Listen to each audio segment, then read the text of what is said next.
we now know that the story that has been widely reported about a 10-year-old being forced to flee her Republican-run state so that she can get an abortion after being raped is true. And so for all of those conservative media, how are they gonna respond to the fact that they had been implying this was fake? I mean, you had Fox News, PJ Media, the opinion page of the Wall Street Journal, all casting doubt on it. The Wall Street Journal called it a post-road tale of woe for those who want to make abortion a voting issue this fall. So it's not about defending the kid, it's all of you, you just want to make something of it. Writer for PJ Media, Megan Fox, greeted the news that it's true, that they've actually caught the person, which is great. Not by issuing a mea culpa, she herself had said that it was likely a hoax, but instead by taking credit for the arrest. People have been tweeting at her, and she's been doing what you should never do, which is try to tweet through your own humiliation. She said, I should delete my account for exposing that no media was looking for a rapist and was only interested in political weaponization of child rape. Would this arrest have happened if no one asked questions about the shoddy reporting of this heinous act? I'm glad someone was arrested. No, you're not, Megan. You're not. Yeah, you don't care. You don't care, Megan. You don't care. You're a disgusting, despicable human being. You don't care. They don't care. Yeah. Let's address the fact that Megan Fox, who unfortunately shares a name with an actress, but obviously we're not talking about the actress for anyone who's watching or listening to the podcast. Did nothing wrong. Yes, actress Megan Fox. She's with a kind of questionable guy, but reporter Megan Fox, much worse. Listen. Yep. Address the fact that you support forcing a 10-year-old rape victim to go through the traumatic process of pregnancy, of labor, and delivery. I want you to think about what that does to a full-grown adult woman's body, and then I want you to picture how you want to force a 10-year-old to do it. Just want you to think about that. Because look, we care about this individual 10-year-old, but we also care about a legal system set up to force those things to happen frequently. She wants all of your attention to be on, oh, that one probably isn't true, to cloak the fact that she wants a situation to exist where it can be true. It turns out in this case, it was also true, but she wants it to be true in any number of other cases. So look, she was on in the video that we showed you earlier in the show with Jesse Waters. So she had called it a hoax and that is now claiming credit for this guy being caught. Jesse Waters also said in a show, Primetime covered this story heavily on Monday, put on the pressure, and now we're glad that justice is being served. So he points out that he had talked about it a day before they caught the guy, thus he deserves credit. Of course, as Parker Malloy points out, the police referral in regards to this guy was made on June 22nd. They did not need your implying it's made up to somehow get them to try to track down the person. Now, it is true that all too many rapists don't get caught. Many don't get reported, in part because people don't think they'll be believed. This is a great example of that women don't feel like they'll be believed when they talk about the fact that they've been raped. But anyway, as Aaron Ryan points out, no honey, keep tweeting through it. Whenever anybody does this, it goes great for them, and that's what she'll do. Why come out and say, look, I take this as seriously as you do. I believe that there were parts of this story that seemed suspicious, but it now turns out that it was totally true. And I'm sorry if in my totally honest, good faith attempt to figure out truth from falsity, if I made anyone feel bad about the experience. No, she's not doing any of that. She went immediately from, this is probably fake, you shouldn't be horrified about this, to, oh yeah, no, it turned out it's true, and thank God I covered it because that's why we caught someone. She says, if I hadn't brought scrutiny on this poorly sourced story, we would have never heard about this illegal alien rapist, because they found a new reason to be interested in this and to distract about it.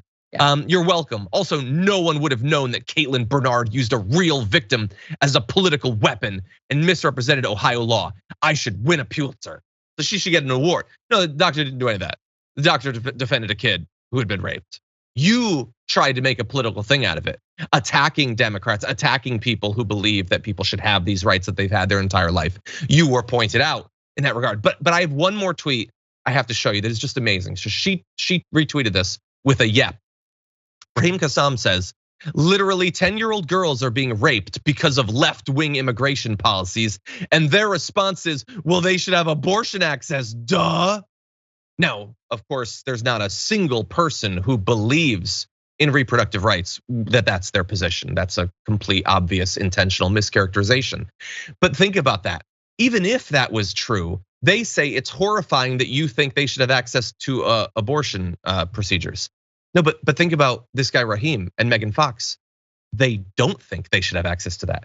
Everything that they just projected onto a non-existent pro-abortion position, they believe. And they believe that you should then have to give birth to the child of rape. Like, they imagine a horror that is true only of them, and they go beyond even their worst dreams to say, yes, that should happen, because it's gonna happen. Rape exists. You can outlaw it, you can track down the people. There's still going to be rape. We cannot stop that.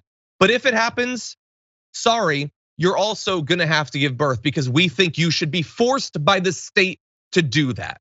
They can't come out and actually articulate their position because it's horrifying. They have to play defense about cases like this because they know simply talking about the obvious unavoidable consequences of the laws they support are horrifying to reasonable people. And so these are the games they have to play with the most serious stuff going on. The politics of the right never revolve around improving your life. Everything that the right wing sells the American electorate is about making other people miserable. And when you're down on your luck and when you're struggling and when you feel like everything is falling apart, I get it. For some people, feeling like there's something that gives you power, something that gives you control over others is the social war, the culture war stuff, and the ability to keep others down. I get it. I get that some people, for some reason, feel a little bit better about their situation or are more easily distracted from the fact that their lives are miserable by being able to support a party that just sells you more misery for others. I get it. Yeah.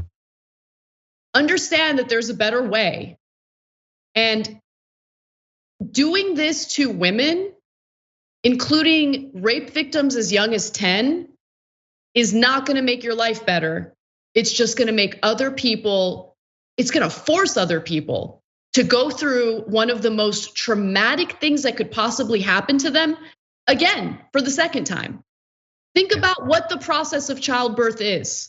When you want it, when you plan for it, it could be a beautiful thing because you're mentally, emotionally, and to some extent physically ready for it. But a 10-year-old who's pregnant as a result of a rape, just imagine putting her through what the right-wing religious extremists in this country want to put her through. It's just not right. It isn't. It's so wrong. And the fact that we have these lawmakers who run on these issues, accumulate power through these issues, and then when push comes to shove, they try to run away from these issues because they know how cruel it is. The American people know how cruel it is. And it's really time that we start looking out for one another, regardless of what our political ideology may be, and ensure that we force these lawmakers not to make others miserable, but we force them to actually represent our best interests. I wish we could get to that point. Unfortunately, we're now so entrenched in this culture war. And look, I think reproductive rights, trans rights, rights for everyone, just to make sure everyone is whole. These are fights worth having. But understand that they're manufactured issues that are meant to distract, right? From like, we're getting our rights taken away. That's not manufactured. But the lawmakers targeting these issues and fear mongering around those issues, they do it intentionally to distract from the issues that actually do impact your life every single day. All Republicans do is sell you the politics of misery. That's it. Exactly, yeah, never hope that anything can get better for you. The only thing you can hope for is that people you've been trained to hate will suffer. Exactly. That's the entirety of conservative politics. And they're gonna do that. They're gonna come up with BS now that we do need to defend against because it has real victims. They'll have something else next year and in 5 years. The solution is very simple. You do have to play defense, you do have to stop these things, but you also have to actually deliver. And the Democrats are in a position to do that right now. They're in power.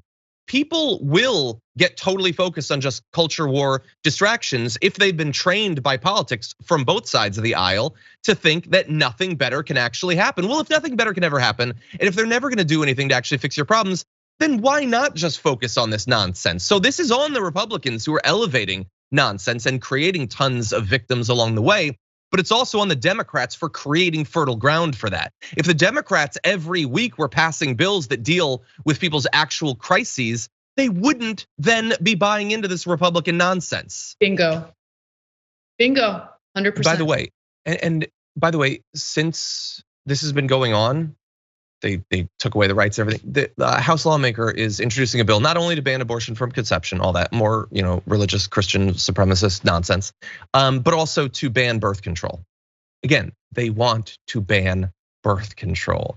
If you get pregnant, they want you to be forced to bear that child under threat of some sort of consequence from the state. Again, they love small government, except that it can chain you to a hospital bed and force you to give birth to the rapist child. And they also want you to be in a position where if you're raped, you almost necessarily will get pregnant because they're not going to allow you to have access to birth control as well.